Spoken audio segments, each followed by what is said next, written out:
Welcome chefs, and today we're going to be doing a good old British scone and an American style cherry cheesecake that's going to be incorporated into one dish to sort of excite and make the scone a little bit more exciting for your guests. So taking fresh cherries, which are bang on trend and bang in season right now, so it's going to be quite a cool and tasty thing to do. So let's get cooking. Okay, so I'm going to take about 350 grams of self-raising flour, 85 grams of butter, 45 grams of caster sugar, and instead of raisins, I'm going to use Glace Cherries. Grate the butter into the mix, teaspoon of baking powder, and then we're going to crumb it together with your hands, and then we're going to add 5 crumbed digestive biscuits into the mix as well.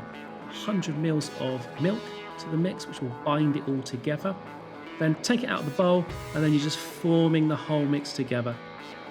So to roll out, just a bit of dusting of flour onto the board, then roll it out nice and even surface on the top.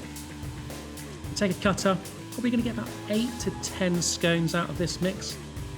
So once the scones are cut, just take a Vogue non-stick baking mat onto a flat tray, and you're going to put them onto the tray, the scones nice and evenly distributed, some gaps between each one, and then all we're going to do is take a little bit of milk and egg and glaze over the top. Once we've finished glazing, pop them straight into the oven, 190, 180, depending on your oven, for about 14 minutes. Once they're finished, just take them out, let them cool down for at least 40 minutes to an hour, then they're ready to serve.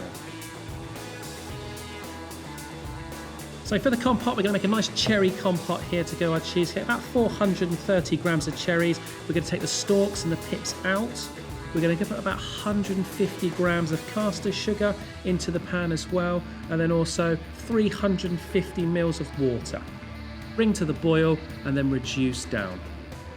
For the cheesecake mix, about 550 grams of cream cheese straight into the bowl. Then we're going to add 150 grams of caster sugar and about a teaspoon of vanilla bean. Place into the mixing bowl with a paddle onto a KitchenAid, and then blend it all together, mix it all together to incorporate the sugars, the fats, and it'll go a nice smooth consistency.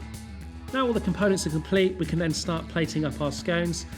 There you go chefs, so we have Cherry Cheesecake Scones, bringing a classic British scone and American cheesecake, the two concepts together. Enjoy. So for all the recipes and the equipment that's been used today, please follow the link in the description below.